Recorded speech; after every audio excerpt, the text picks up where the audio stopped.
Hello, lovely people. Welcome back to Fluento, everyday English for real life. I'm Anna. And I'm David. Hi, everyone. David, can I tell you something honest today? Of course, Anna. What's on your mind? This morning, I woke up and I thought, today I will finally organize my closet. But then I made coffee, I checked my phone, and suddenly it was lunchtime. The closet is still a mess. I know this feeling so well. Yesterday, I told myself, David, today you will practice Spanish for 20 minutes. But I found other things to do. I cleaned my desk, I watched a cooking video, I answered emails that weren't even important. So we both did it. We both found ways to avoid what we wanted to do. Yes, and you know what's interesting? We had time, we just used it differently. Exactly. And this happens with English too, doesn't it? All the time. People tell us, I really want to improve my English, but... And then comes the reason. The but word. That little word is very powerful. It stops us before we even begin.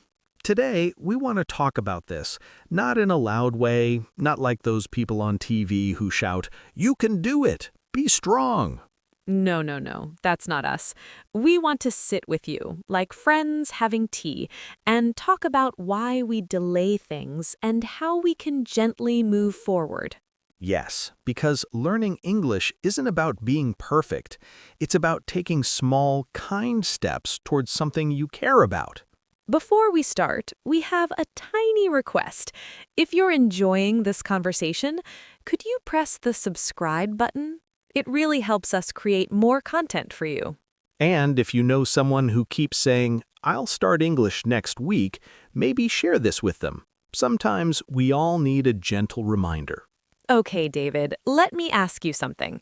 When was the last time you really, truly wanted to do something, but didn't do it?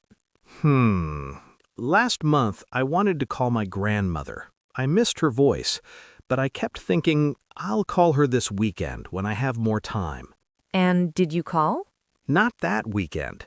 I finally called her 3 weeks later, and she was so happy. She said, "David, I was waiting for you." It made me feel a bit sad because I had the time. I don't know, I filled it with other things. That feeling you're describing, that uncomfortable feeling, it's important because it shows us something true about ourselves. What does it show? It shows that we're human. We all have dreams and plans, but between the dream and the action, something happens. A voice appears in our head. What kind of voice? It's a quiet voice. It says things like, maybe tomorrow, or you're too tired now, or what if you try and you fail? Oh, I hear that voice every day. Me too. And here's the interesting part. That voice is trying to protect us. It doesn't want us to feel uncomfortable or to work too hard. So it's not a bad voice? No, not bad, just cautious. Too cautious sometimes. It wants us to stay safe and comfortable. But if we always stay comfortable, we never grow. Exactly. That's the problem. Growth lives just outside of comfort. So what do we do with this voice? How do we move forward when it tells us to wait? We listen to it. We say, "Thank you for trying to protect me," and then we do the thing anyway, but gently, very gently. I like that. We don't fight with ourselves. We just take a small step. Yes, let me give you an example.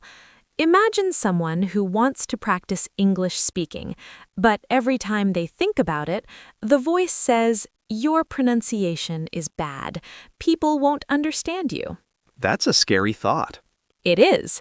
So what does this person do? They could fight that voice and say, "No, I'm going to speak to 10 people today." But that feels too big, too frightening. It's like jumping into cold water when you're afraid. Exactly. Instead, what if they take one tiny step? What if they just say one English sentence out loud to themselves today? Just one. That's less scary. Much less scary. Maybe they say, I like coffee, and they listen to their own voice. And tomorrow, maybe they say 2 sentences. Small steps. Very small, so small that the protective voice in their head can't really complain. I love this approach, Anna. It feels kind. It feels possible. That's the goal. Possible. Not perfect, just possible. You know what I notice? Many people create these big plans. Starting Monday, I will study English for 2 hours every day. Oh yes, the Monday plan. I do this with exercise. Starting Monday, I will run every morning. And what happens on Monday? Monday comes, I wake up, it's raining. Or I'm tired, or I have an early meeting. And I think, okay, next Monday. And next Monday, there's another reason. Always another reason. The weather, the schedule, the mood. So these big Monday plans, they're actually another form of delay, aren't they? Yes, they are. Because they sound good, they feel good when we make them, but they're so big that when reality arrives, they break easily. What's better than a Monday plan? A today plan. A tiny plan. Today, I will read 1 paragraph in English. Not a whole book, just 1 paragraph. That feels doable. And when you finish that paragraph, you feel successful. You didn't fail, you completed something. And that success gives you energy for tomorrow. Exactly. Success builds success. Small victories create momentum. Momentum. That's a good word. It means movement that grows. Yes, like rolling a small ball down a hill. At first, it moves slowly, but then it picks up speed. So if our listeners want to create momentum with English, they should start with something very small today. Yes, not tomorrow, not Monday, today, even if it's just 5 minutes. What could someone do in 5 minutes? They could listen to 1 English song and try to understand just the chorus, not the whole song, just the part that repeats. Or they could learn 3 new words about food. Or they could watch 1 short video about a topic they love. If they love dogs, watch a 1-minute video about dogs in English. These are all very specific, Anna. I notice you're not saying study English for 5 minutes. You're giving exact examples. That's important. When the instruction is too general, our brain doesn't know where to start. But when it's specific, it's easier. So instead of I will practice speaking, someone could say, I will describe my breakfast in English to my cat. to their cat? Why not? The cat won't judge. The cat doesn't care about grammar. That's actually brilliant. No pressure, no fear. And it's practice, real practice. You're using your voice, forming sentences, thinking in English. Okay, so we've talked about starting small and starting today, but Anna, what about the people who say, I don't have time at all. My life is completely full. The time excuse. This is a big one. Is it true, though? Are people really too busy? Sometimes, yes. Life is genuinely very full. Work, family, responsibilities, these are real things. So what do we say to someone who has a full life? We ask them a question. We ask, do you have time to brush your teeth? Of course everyone brushes their teeth. And how long does that take? 2 minutes? 3 minutes? About that, yes. So they do have small pockets of time. They just use those pockets for automatic things. Brushing teeth, making coffee, waiting for the bus. Ah, I see where you're going. We can add English to these existing moments. Exactly. While you brush your teeth, you can listen to an English podcast. We have very short episodes just for this purpose. Or while you make coffee, you can describe what you're doing in English, in your head or out loud. I am putting water in the kettle. The water is cold. Now I am turning on the kettle. I hear the sound. The water is getting hot. That's English practice happening during something you already do. No extra time needed. You're just adding a layer of learning to your existing routine. This is so practical, Anna. It removes the excuse completely. Well, it changes the excuse, because what people usually mean when they say, I don't have time, is I don't have a perfect block of time. They imagine they need to sit at a desk with silence and a notebook. Yes, that old-fashioned idea of studying. Very formal, very serious. But that's not how we actually learn languages, is it? No, we learn by living with the language, by letting it into our daily life, into our breakfast, our commute, our evening walk.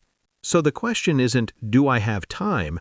The question is, how can I bring English into the time I already have? Perfect, David. That's exactly it. Okay, let's talk about another excuse. I hear this one often. I'm not naturally good at languages. Some people have a gift, but I don't. Oh, the talent excuse. This one makes me a bit sad. Why does it make you sad? Because it's a way of giving up before you even try. It's like saying, I wasn't born with wings, so I can't travel. But we can travel. We just use planes or trains. Exactly. We use tools. We use methods. We don't need wings. So with languages, we don't need a special gift. We just need the right approach. And patience. And kindness towards ourselves. I like that. Kindness towards ourselves. What does that mean? It means we don't expect to be perfect. We expect to be learners. And learners make mistakes. Mistakes are part of the process. They're not just part of the process, David. They are the process. Every mistake teaches us something. Can you give me an example? Sure. Last year, I was learning German, and I wanted to say, I am tired, but I said something that meant, I am married. Oh no! Oh, yes. The person looked very confused. But then we laughed together, and they corrected me gently, and now I will never forget the difference between müde and verheiratet. Because of the mistake, you learned. Because of the embarrassment, actually. Strong emotions help memory. So, making mistakes in front of others is useful? Absolutely. And here's another secret. Most people are kind. When they see you trying to speak their language, they respect you. They don't laugh at you. Maybe they smile with you, but not at you. There's a difference. That's true. When someone tries to speak English with me and they make a mistake, I never think they're stupid. I think they're brave. Exactly. So the fear of making mistakes is larger in our head than in reality. The protective voice again. Yes, it's trying to save us from embarrassment, but it's also stopping us from connection. Because when we speak, even imperfectly, we connect with others. Yes, communication is about connection, not perfection. I want to write that down. Connection, not perfection. Please do. It's important to remember. Anna, what about people who feel they're too old to learn? I have a neighbor who is 65. He says his brain is too old for new languages. I understand why he feels that way. We hear many messages in society about age. You can't teach an old dog new tricks. That phrase, I don't like it. It's not true, and it's not kind. What's the truth? The truth is that our brains remain capable of learning throughout our lives.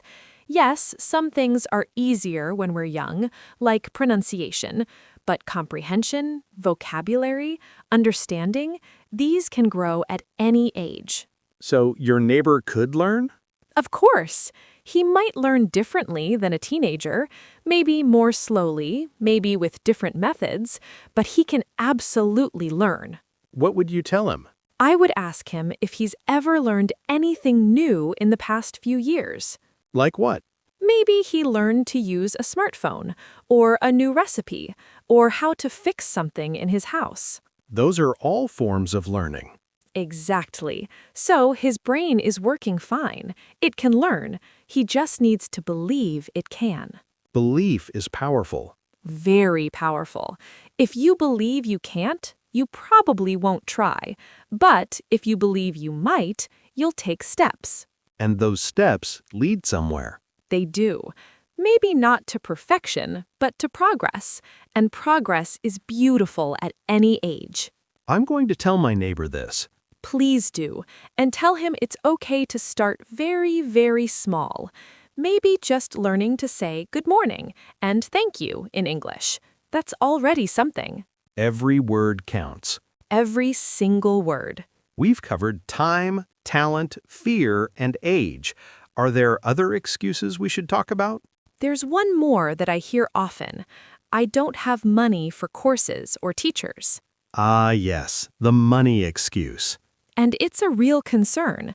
Not everyone can afford expensive classes. But is expensive necessary? No, absolutely not. David, you and I are here right now having this conversation. How much does it cost our listeners to hear us? Nothing. It's free. Exactly.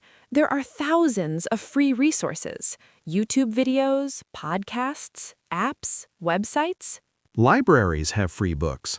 and language exchange partners online. You can talk to someone who wants to learn your language, and they help you with English. No money needed. So the excuse isn't really about money. Usually, it's about something deeper. Maybe it's about not knowing where to start with all these free options. That's overwhelming in a different way. It is. Too many choices can freeze us. So what's the solution? Pick one thing. Just one. Don't try to use 10 apps and 5 websites and 3 podcasts. Choose one that feels comfortable and start there. Like our podcast.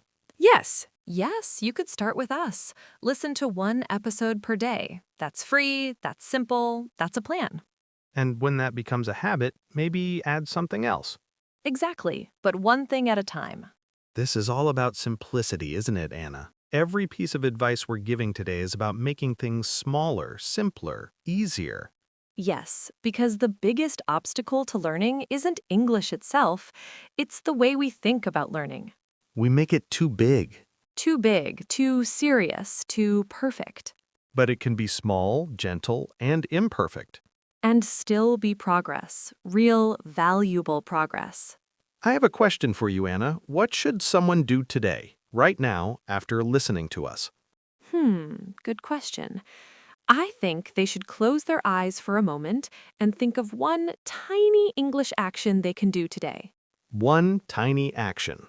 Not a big plan, not I will study for 3 hours, but something like I will say 5 English words about my feelings right now.